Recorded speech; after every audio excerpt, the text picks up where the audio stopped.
KXBS 92.1 coming soon.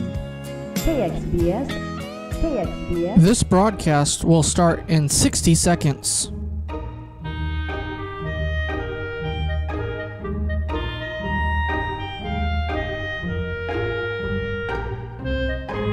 This broadcast will start in 45 seconds.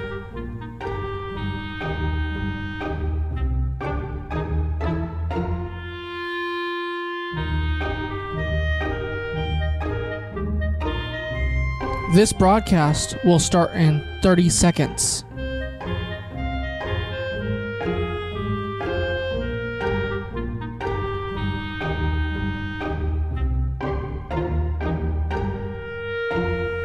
This broadcast will start in 15 seconds. This broadcast will start in 10, 9, 8, 7, 6, 5, 4, 3, 2, 1. The Voice of Stockton. For more information on The Voice of Stockton, go to thevoiceofstockton.org. The views and opinions expressed in the following program do not necessarily reflect those of KXVS The Voice of Stockton or its parents, affiliates, management, and staff. Welcome to Interfaith Voices San Joaquin, a monthly program coordinated by the First Unitarian Universalist Church of Stockton Social Justice Committee. I'm Jerry Bigby, program host and committee chair. The purpose of our program is to explore social justice concerns in Stockton and San Joaquin County from an inclusive, interfaith perspective. And our goal is to promote interfaith dialogue, understanding, and coordination in addressing issues in our community. Today, we're going to be focusing on a very current topic, the Stockton General Plan and community development in general from an interfaith perspective. My wonderful guests are Reverend Curtis Smith from Faith in San Joaquin and Richard Aboud from Eco Interfaith and Interfaith Power and Light. Welcome. So I have a few questions for you. I think first, maybe if you could just review for us what's happening with the Stockton General Plan and how you and other faith leaders have been involved in discussions related to the plan. Well, we're at the draft. The draft plan was published a few weeks ago, and that was after several months of community workshops and city council meetings, and ultimately led to, as I say, the publication of the draft general plan. And since the draft general plan, there have been a series of workshops getting public input about the draft plan. And there was a city planning commission meeting a couple weeks ago discussing it, and so it's still got a long way to go, but there's going to be city planning commission meetings and city council meetings. Ultimately, the city council will decide on a final plan. So that's where it's at right now. Mm-hmm. So how about the faith leaders' involvement in the plan thus far? How have both of you been involved? Well, here recently, I should say, other than the many workshops and planning sessions leading up to where we are right now, most recently, we've been in the space of with some of our collaborative partners, public health advocates, and so they have a specific program also designed towards the faith community, which is called the REACH program. So in that space, it's brought a lot of the faith leaders and pastors together. And in this general, I should say, specific issue is that we have sat with Change Lab Solutions, who organization basically that focuses on policies and laws, to look at the draft, to also make sure that there were 4 points. I have to look at my notes here. There was 4 points that we were asked in this space as we were looking and reviewing the draft. Is this really aligned to the community's priorities that we heard through the workshops? Is it measurable? Does it include implementation steps, in there, and does it address the inequities, that we see? So it's almost, that it's faith leaders involved in the process. It's it's not something specifically that, yeah, I can say, personally that a lot of faith leaders have been involved in the whole step, process, in all the different steps leading to this place. And even, Dick knows too that, even being a collaborative with Eco Interfaith and CIPL is that I'm kind of on the learning curve of, of the general plan, of knowing specifically, what it's doing. So, I'm running, catching up, doing a lot of studying there. But I find that to be a lot of case for a lot of the faith communities that we're working with. So we're educating also still, and still letting them know there's still a part for you to play, that it's not set and done, it's not set in stone, but we still have a voice we need to lift up in order to make sure that this aligns with our vision for what our city, needs to be like. I got involved from the faith perspective back, it's been 4 years, however many years, when we formed Eco Interfaith as the environmental arm, if you will, of the faith community. And so we worked closely with Faith in the Valley and pursued the environmental aspects. And of course, the general plan, the main reason I got involved, or we formed Eco Interfaith at the time, was because of the general plan process. And we wanted to have a significant input in that. And then we evolved with Eco Interfaith to form an alliance with California Interfaith Power and Light, but we're still going to maintain a strong affiliation with Faith in the Valley and work in that direction on the environmental. I believe, and this is why I got involved with faith communities, I believe the faith communities can have a significant grassroots impact. And its power and politics can come from the grassroots. And if we can mobilize the faith community to common environmental goals, I think we could just be a tremendously powerful force. And I think it's had an impact.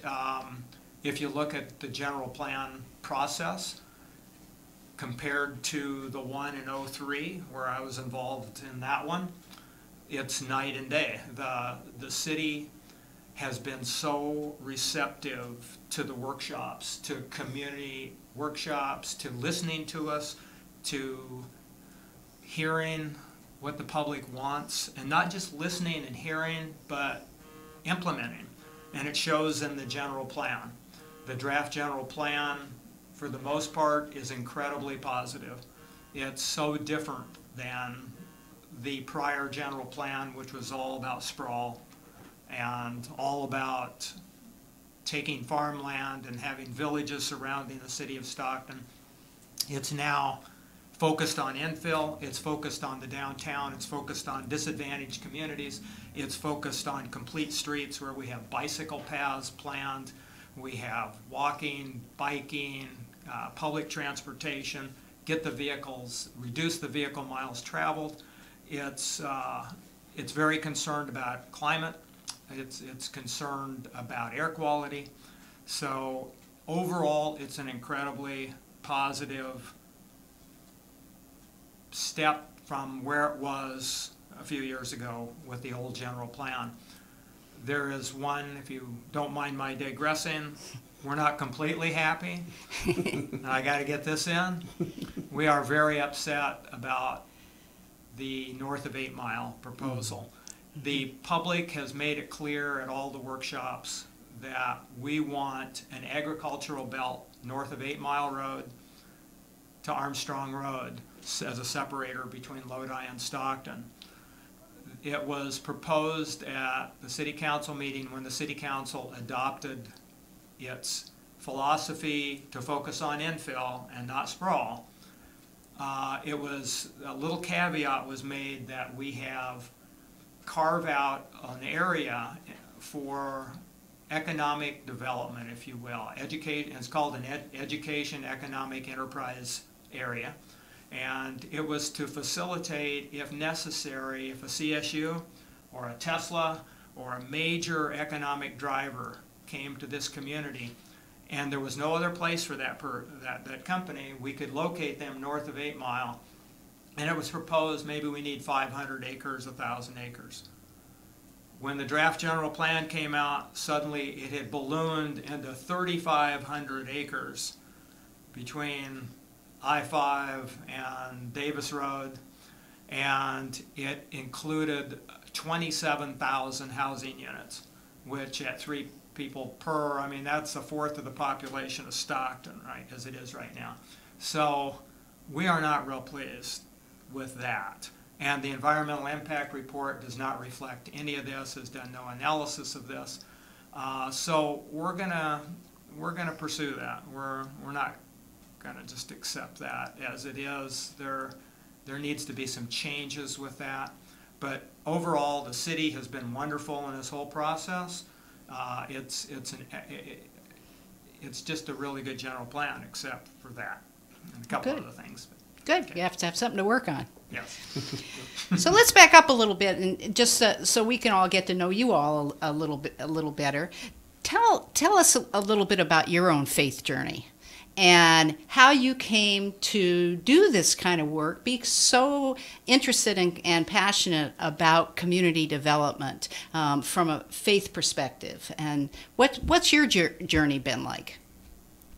Pastor Curtis? Say for myself, sometimes as you're traveling on your way to see the wizard, you know that there's discoveries on the yellow brick road. Uh-huh. I say that because when my calling was coming back to Stockton for situations and things that I see my family experiencing. Sometimes being in a certain work, especially in the social justice, is that you don't kind of make the connection between the two, between my faith journey and these issues here. And so I get a lot of questions even from other faith leaders is how does this connect? How does this, relate to my faith, my journey? And I can only share mine is that I didn't know it was until I was exposed to it, and then people that I were able to be around, such as Dick and many other people I met here to show me certain areas of concern, because I came back with a primary focus on that the faith community needs to do something about the violence. Mm-hmm. I had, been, basically affected by that within my own family and family members that were lost. And so I was doing some of that work in Sacramento in organizing perspective with youth organizing and helping to develop youth voices and things like that. So working on youth taxes for youth programs and things. And so basically when the violence spiked, in this area, and I was kind of fighting and kicking on coming back, but I knew that this was what I needed to be. It was that piece of being now in ministry. What can I do to come back, to the community that I grew up in and basically be a part of the solution in that? And then I began to really kind of study, in my own faith, tradition, and then see, well, where is justice, and I kind of, promote the shirt that I have on today where it says, justice ain't political, it's biblical. And I have 52 references on my back in the Bible that shows where it is, but it is a question in everyone's journey about how does my faith tie into this. So when I think about that, and as I've been learning more and more about community development and the plan, I understand its connection to some of the issues of violence, to some of the issues of the poverty that's going on, to some of the things that I learned as I had an opportunity to go to University of the Pacific, and then I left running away from Stockton after I graduated and said I would never return, again. But it was certain things that began to really open my eyes on this journey of really focusing in on, okay, this is a land, and in my faith tradition that God has given us, and he's given us the responsibility to tend to that land and to be responsible for it. And so in all of that, going back to, to the roots of the foundation of my faith, I see the responsibility we must take to be the landlords of what we've been given to manage. And so, my real passion now in this position I am as Director of Faith in the Valley, San Joaquin, is to help bring the intersectionality of many of the issues that we're working on and focusing on, because I must say that even as a faith leader, before I became the director of Faith in the Valley, when it was packed, I didn't see it. And I was in a specific area, let's focus on violence, what do I need to do there? That was my specific area. And so then after, while coming into the directorship, I was just like, oh, wow, this is interesting. So now I understand the air quality. Now I understand why my brother died at 31 of asthma.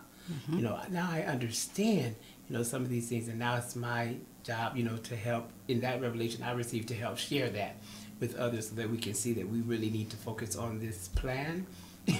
Without a plan, they say, our scripture says without the, people perish for a lack of knowledge and vision. And I see this is what Stockton has been. So I'm very hopeful, to that, to where we're headed and what we have. But again, I refer again back to my faith tradition.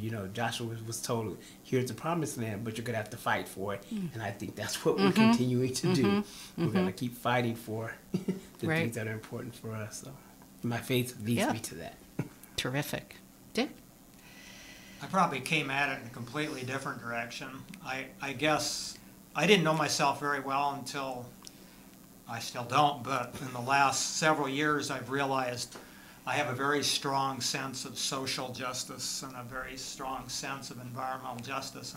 And I've always just felt very badly about people that don't have the opportunities I do, or don't, are growing up in disadvantaged areas and don't have opportunities. And it's always bothered me. And so I stumbled into the Unitarian Universalist Church, and I found, well, wow, I match. My beliefs match their beliefs, and there are 7 Unitarian Universalist principles, and there's 3 or 4 that match directly with why we should be involved in community development and social justice. And one is the inherent worth. We believe in the inherent worth and dignity of every person, equally. We believe in a free and responsible search for truth and meaning. We believe in the right of conscious and democratic process. And probably my favorite, we believe we have respect for the interdependent web of all existence. So everything ties together, and if we ruin one thing and we don't think it has consequences, it'll come back in some way and harm us. Because I really believe God created all creatures for a reason. They're all here for a reason, and it shouldn't be us that destroys anything or any one of those creatures. And without good community development, without a good general plan, I mean, we can let development just take over everything and ruin our whole existence and create even more disparities in neighborhoods and cause even more harm. So it is very important, and I think we're going to come back to that. Why is it important that we be involved? And I'll come back to that in a little while. So I think you've touched on this, but would you say that community development, and especially local development like what we see here in Stockton, is it a social justice issue? Oh, absolutely. And I mean, if you look at most any community, and you look at the communities that have it, the have communities and the have-nots, the disadvantaged communities, what do you find? The disadvantaged communities have the worst air, probably the worst streets. They have fewer city services, especially police, and we have more crime in those areas. They don't have the same availability to healthy food. In some communities in this valley, they don't even have drinking water.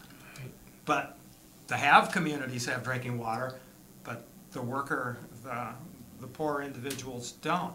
They don't have the same access to medical care. The health problems are much worse. I mean, these are all social justice areas that a general plan can address and can consider. And like the old general plan, it was like, well, heck with the downtown, heck with the existing South Stockton communities. Let's put our resources into these nice, beautiful villages, which will triple the size of Stockton and surround the city of Stockton. Let's get people away from Stockton. And what about the people that are here? So it's a huge issue. And I remember when I first got involved with Interfaith, and we were part of a Faith in the Valley program, and I introduced myself. I said, "Why am I here?" And people said, "Why are you here?" And I said, "Why I'm here? I'm really here primarily about environmental issues and particularly the general plan. And so somebody said, so why should we care about the general plan? We have violence in our community we need to be concerned. You know, we're not too concerned about community development when we're going to get shot walking out our front door. Or we have all these health issues, and we have all these, and education, lack of education. We have all these other problems. Why should we care? And then there were a lot of young mothers there. And I said, well, how many of you folks have kids with asthma, pediatric asthma? And all the hands went up. And tears. You know, I said, they have pediatric asthma because of the air quality in this community.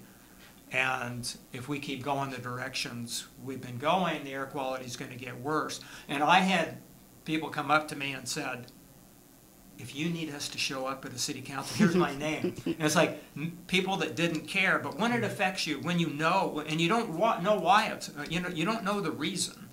You just know, well, my kids are sick, and yeah, the air's bad, but what caused it, I don't know. When you put it in the perspective of a general plan process and community development, and that can make a huge difference in your health and your well-being, then people get interested and involved. And so, True. Yeah, it's, I don't know, I get passionate about it. Very much so. Yeah. Jerry, it's, when you talk about justice, you're talking about equity, right? Yes. Liberty and justice for all. And so for, as it's mentioned, for many not to know that, there are factors behind the reason why you're experiencing some of the things that you are. Some of the most disheartening, I should say, conversations are with some of the young people who have been a part of some of the workshops in the process who felt that, well, I felt like no one cared about us, in the south side of Stockton. I felt like no one, really, because we don't have, they can definitely notice.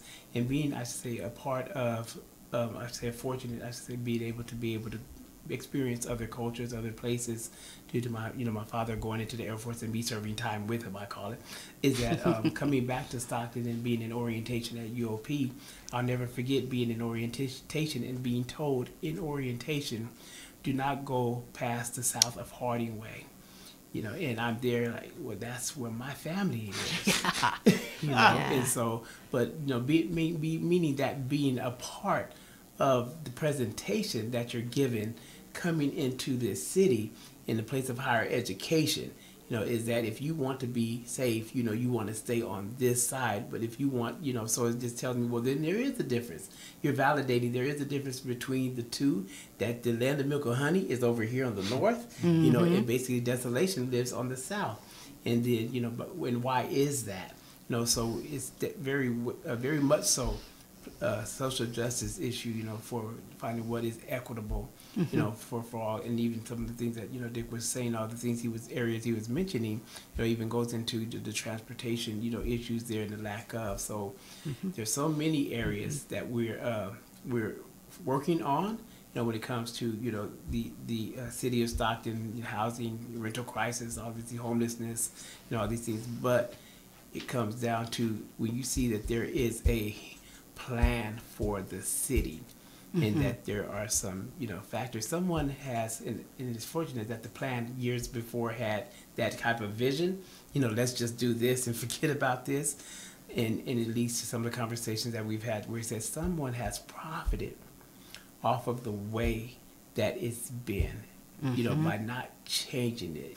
Let's develop more, let's, help this area more, let's help these people more, help these developers or whoever it's, but someone we may not have it. And that's, what we're into doing is finding out, okay, where is the trail that leads us to who that is. And, there's so many, I say, just so long to where you can just keep pulling the babies out of the stream in the river when you finally figure out, let me go upstream and find out who's putting the babies in the river. Right. Why is this, system like this? And so, very much so a social justice issue on community development. Yeah.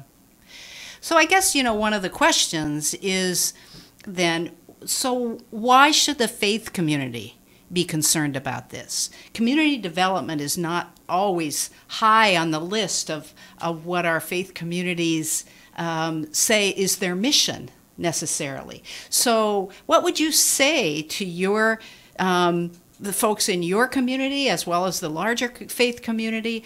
Why should people of faith be concerned about community development?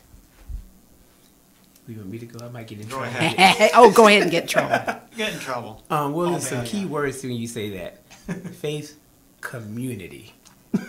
Okay, and so we are basically, whether it's congregation, temple, mosque, whatever that area, whatever that congregation is, it's a community made up of people that are in your city, in your neighborhoods. And I believe that every faith community is placed in the city strategically in places so that we can, basically collectively tend to the people in our city. So, if, wherever you go to, even if we divide, not just defining the different areas, I say, or levels or beliefs, that exists, but again, community is a key word there. And so if we're caring about our people, which I believe that every leader of faith community should have a heart for the people, compassion, love, for the people, then it means you're caring for them. And I think so many times we have cared about the inside of that structure, whatever that organization is, and I really have seen the effect of the outside. And I just, as a personal kind of example, is that when I was a youth pastor in Sacramento, there were so many youth that would come in there, and my wife and I, we took in so many. I mean, we became parents way before we were parents, And so, but the things that they were experiencing, I mean, we have relationships to this day, is because it wasn't just about, let's just teach you our doctrine, but we were saying that you're a part, of our doctrine, because it's to love, is to have compassion, is to look out and see what are the needs, of the community. So when there were no lights in some of their houses, what can we do? How can we help? And then why isn't there, any lights in the situation? And it's many of those, I should say, relationships that were established, that were built, that let someone that says, because you cared. So we have, young people now that they're adults, they have children now, and they will say, because you cared. And I think that's why the faith community is involved in community development in general plan, because we are supposed to care for others, and we should care about their surroundings, their conditions, the things that they need in order to survive, so that it's not just about some, taking in, come be a part of this. But being a part of this means that we're family. So with our family, we don't just here, just take that and barely, make it, and I'll see you next week. Yeah. Even in our faith tradition, we can't just treat, each other. We come in there and we have a place of unity. We build relationships. We get to know each other. We actually eat and break bread together. Everything. And so, again, as we talked about silos and things like that, is nothing grows in isolation. Everything grows together, and that's why our faith community should really care about what's going on, whether they're in your organization or not. And I think you hit the key. So many, it seems like, faith communities, they're loving and they're caring, and they're all family, but only if they're members of the congregation. I mean, I agree completely with what you said. As a community, we need to have this reach out to the whole community, that it's share the love, it's be compassionate, it's caring for everyone, not just the people that are in my church or in my faith group. It has to be out, and they're the ones. I mean, as I indicated earlier, I think the faith groups can have incredible grassroots power. And we can't sit back and say, well, let's just let our politicians do it, because they won't. And I don't know how many politicians have actually said, you can't just expect us to do these things. You folks need to do it. You have to do it. And do you think they listen to the faith community? I mean, do they have credibility, right? I think they have tremendous credibility, and especially if they show up at meetings and lobby one-on-one. But yes, I think it has tremendous credibility, much more so than just one, say, loose cannon or what they would call a radical person who shows up to every meeting and spouts off. You know, you have to be represented. I think for real power, you can have some front people, but you need to have a strong group of people behind you who are saying, yes, that's our spokesperson, and that's what we really care about.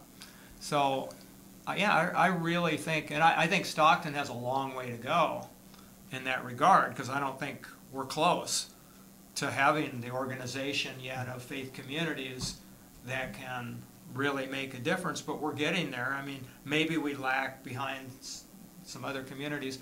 I know community organizers that come into Sacramento and this area from LA or from other areas, and they bemoan the fact that we're so disorganized here. I mean, we really have no organization, cohesiveness.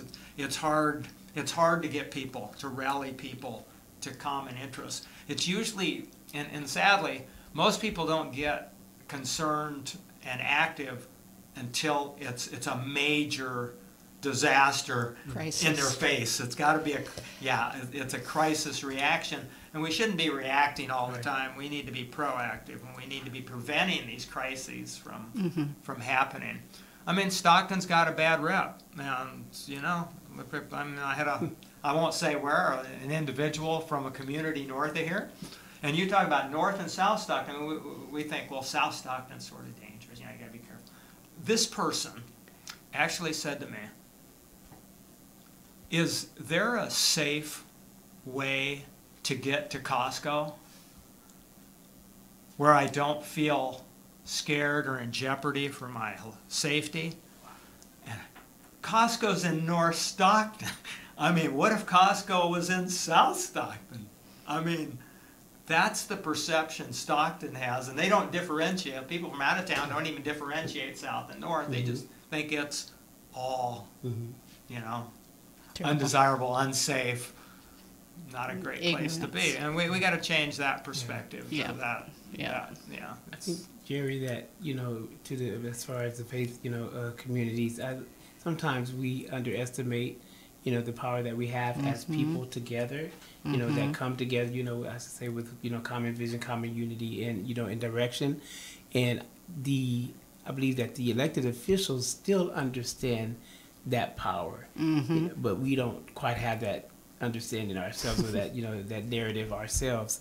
But you know, as when I used to work in Sacramento, I remember all of the calls that would come in during election time to come speak, you know, to the congregation. I remember when their former mayor, Kevin Johnson, was running for his first term, and you know, that's when I was working with the youth, you know, to show them that they had collective power, even though they weren't voters yet, even though they were youth, you know, they were under 18.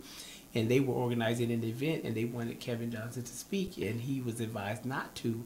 And so, you know, a little bargaining power there. I said, well, you get no time at the church if you don't speak for the youth, you know, these children. Right. And so he definitely, you know, showed up. But they eventually became, because he was there for 2 terms, so they were voters, you know, eventually, you know, in the city of Sacramento. And so, you know, was teaching them, you do have power. We even have some of the young people that have gone on to major in policy.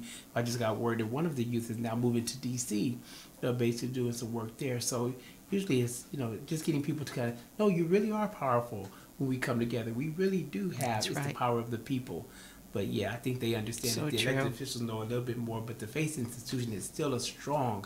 It's how many places do you have so many people coming together consistently, most of the times generations, you know, you got multiple generations coming together. So it's still, even though we have seen, you know, in some areas, you know, we talk about the millennial generation and things like that, but faith institutions are still strong places of community today. Absolutely. And one of the things that my perception of faith communities is, I think exactly what you said, is you've already got an organization of people. If you're a grassroots activist and organizer, and you've got to go from person to person to person individually to organize them, think of the amount of work you have to do to connect maybe 500 people individually, one at a time. A faith community, they may already have 100, 200, 300, 400 people all together. it's all you have to do as an organizer is to, I get you, I get you, I get you, I get you. Instantly I may have 2,000 people. Whereas opposed to, wow, I got to go out and talk individually to 2,000 people. No, you don't have to do that. So the organization's already there, and it can make a huge, powerful difference in terms of having masses show up when you need them, or having a stronger voice than trying to activate one person at a time. Good point. So what could faith communities do more in terms of promoting healthy community development? How could we promote the faith communities to be more active, or should they be? They should be. I should say, again, I believe that I say generalize as far as believing that they're not, I don't know different reasons, because I've seen different journeys, even based upon my own, coming into basically the knowledge, I should say, or the light of knowing why I should be involved. And so I would say, I would encourage the faith communities and the leaders of those faith communities to, basically to get connected to organizations such as, ourselves, Equal Interfaith, CIPL, Faith in the Valley, faith-based organizations that are involved in this work, to have, the conversations, especially those that are leading the organizations, in order to have the conversation about what it is, and then what does that, look like as far as involvement. And, the faith, when I think that, that's a big term right there. I have to think about your belief. And so as the leaders, when we say should they be involved or faith communities be, I believe absolutely that they should.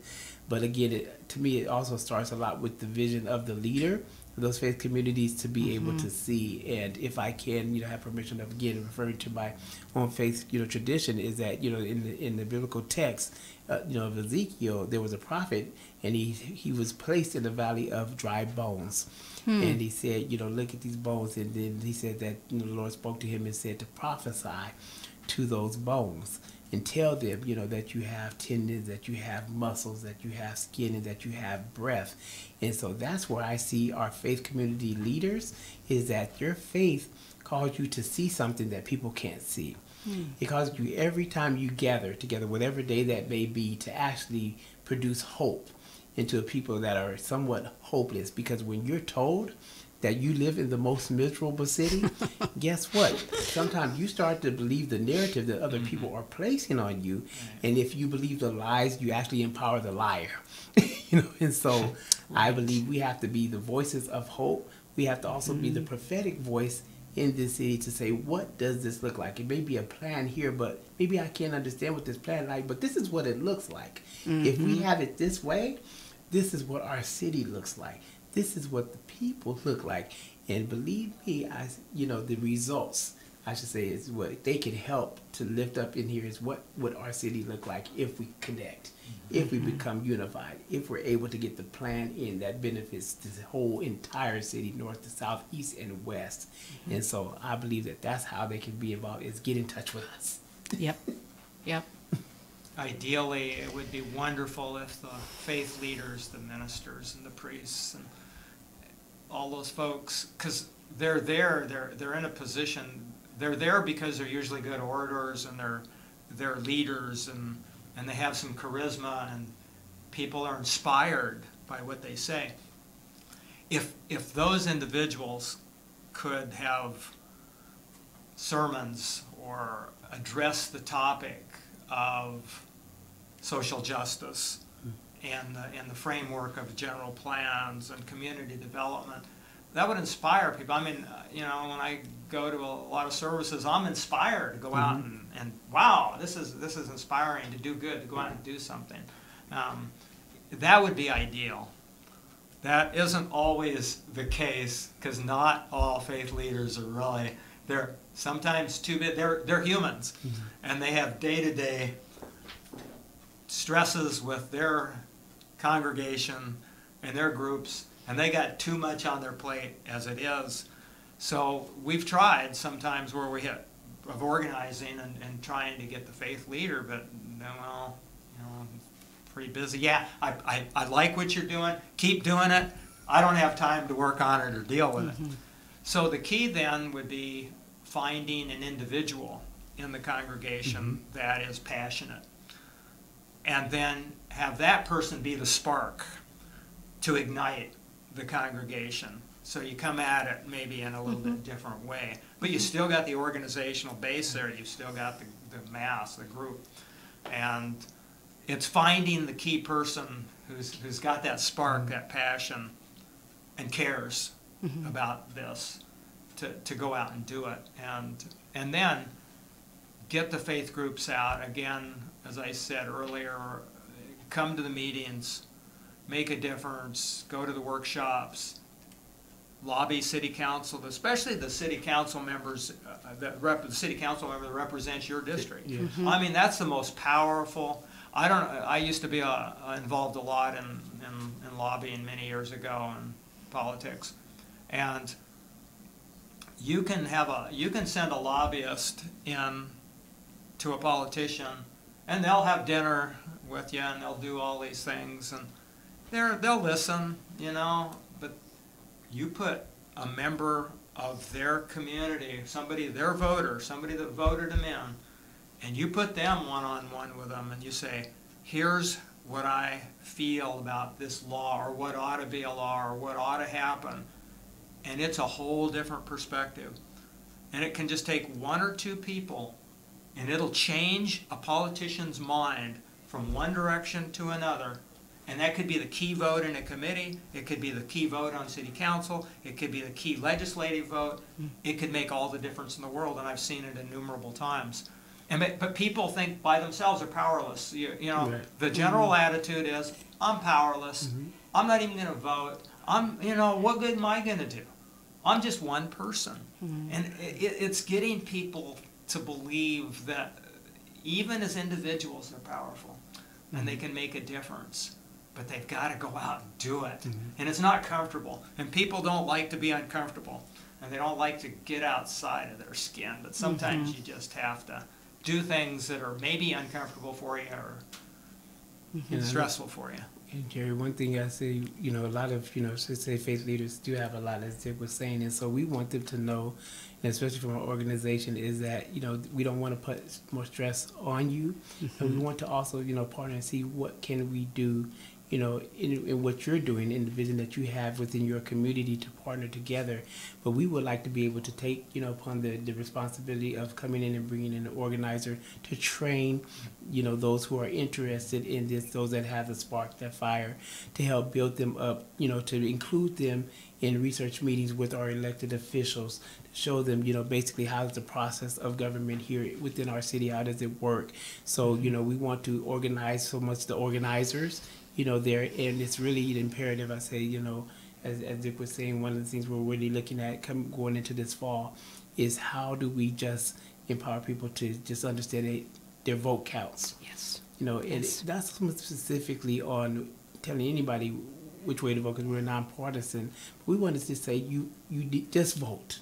Right. Can we just increase the numbers of civic engagement, together to understand that this is important?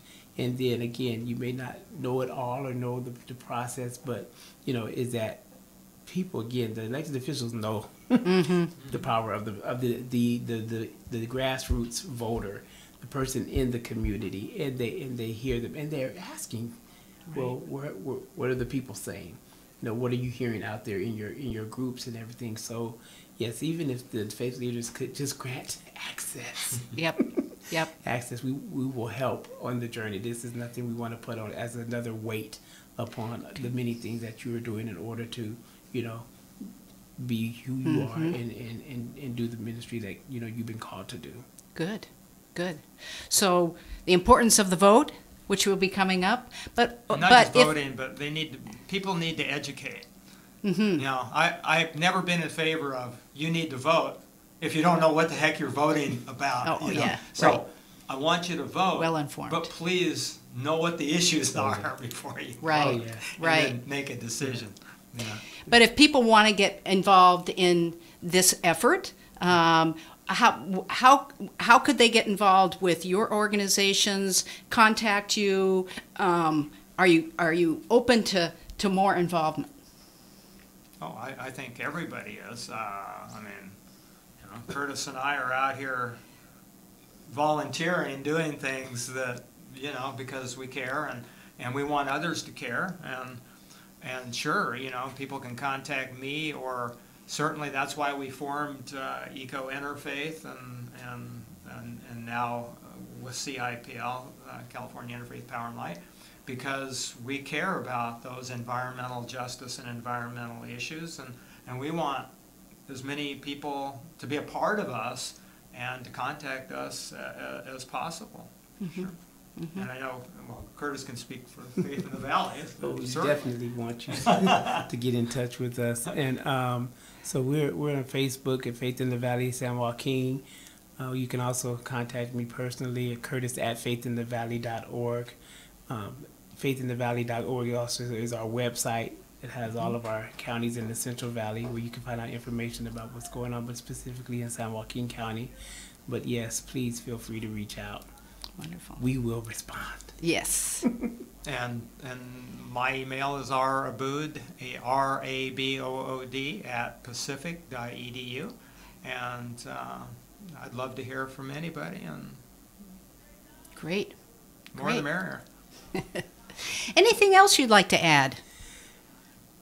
I like to put out there, since we were talking about the faith community and faith leaders and their involvement, is that to also let those who are listening, if you're involved in your faith community and you have any type of community events that are going on, to please contact us, because we can also come out and have a booth, give out information to your community. Mm-hmm. But help we want to partner with you, so as you're reaching out to your community, we can even be that other arm to help along the way. So that might be a way to also, get connected. We received some invitations to some community events that some of the organizations are having, so we've done that as well. Great. And I urge everybody to go on the web and look at the Envision Stockton General Plan Revision. It's very colorful. It's very easy to read. It's long, but you can skim through it and you can look at the pictures. There's lots of information, and it'll tell you where the city is planning to grow and what it's going to be doing to the year 2040. And this is important. It affects every one of us that lives in Stockton or near Stockton. So it's really important to be an informed citizen.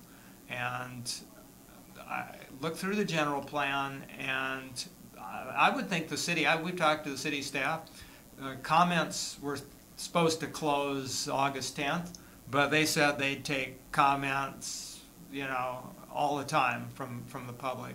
And it's just an important thing to know about. Know about your community and what the plans are for the future of this community, because we're all part of the future of this community.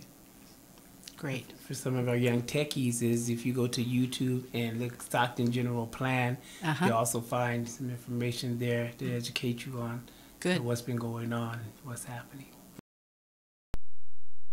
I'd like to thank my guests, Pastor Curtis, Richard Aboud, for a stimulating conversation today, and also our listeners and viewers. And we look forward to seeing you again next month on another interfaith social justice issue. Thank you.